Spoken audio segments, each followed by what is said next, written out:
Wildcats head to Boulder, Colorado to take on the Buffaloes coming up on Saturday, 4 o'clock kickoff Arizona time, 5 o'clock if you're going to be there, and there's always a lot of Wildcat fans traveling with the Cats up to the Rocky Mountain region. And Coach, before we get to the game this week, bye week, you mentioned earlier this week your team practiced with anger this past week, something you like to see. So take us through why that's important.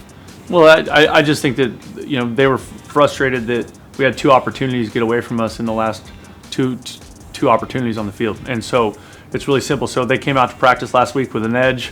They were really excited to attack the work, excited to practice. It was a great opportunity for us to kind of get back to some fundamental football and some situational football, which we did a great job of. And so I'm encouraged with where we're at. And so is that something, again, that you like to see out of your guys? I mean, you want that edge like you talked about, but when you talk about anger, that's a good thing on the football field. Yeah, it's a good thing as long as it's kept in check, right? It's a fine line to walk, right? We want to be to the edge of the cliff, not off it. Right, and so, so far they did a great job of that.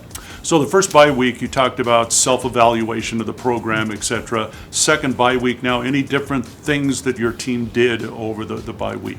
Yeah, well, you always do that. There's always going to be some sort of self-scout. What are we trying to figure out if there's any tendencies that we have that we're carrying into each game that we didn't notice, or that so you dive deep into what you're calling on in all three phases of football. But then for us this time, there's a huge kind of return to fundamental football, right? Blocking, tackling, throwing, catching, running good routes, just like really, really diving hard into everyone's proper technique, the proper physicality, how we're going to do everything, when we play. And so it was really good. We also did some situational stuff in terms of third down, red zone.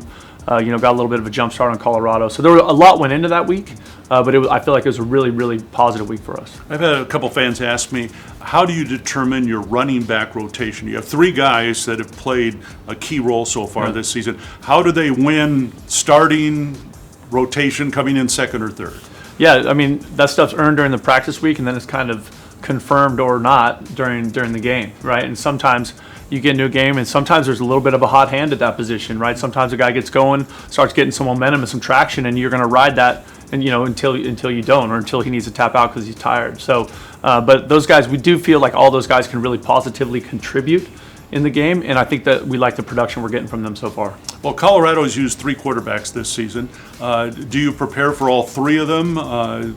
Because you probably don't know exactly who might start or how they work their quarterback rotation. Yeah, you don't, and so you have to prepare for all three. All three of them are good players. Obviously, Salter's taken the bulk of the reps this year. He's a dangerous athlete. You see him; he makes enough of the good throws that make him dangerous throwing the football. But then you really see him make some dynamic plays with his legs. And so, preparing for another dual threat quarterback, which seems to be pretty common in this conference.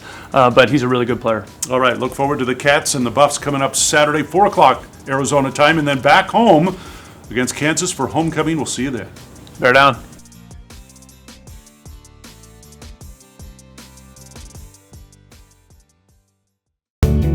Family outgrowing your car?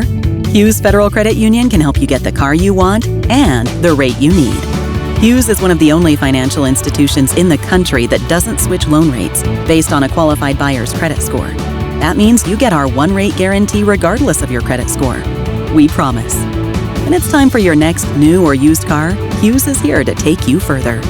Check out our low rates at hughesfcu.org/auto and apply today.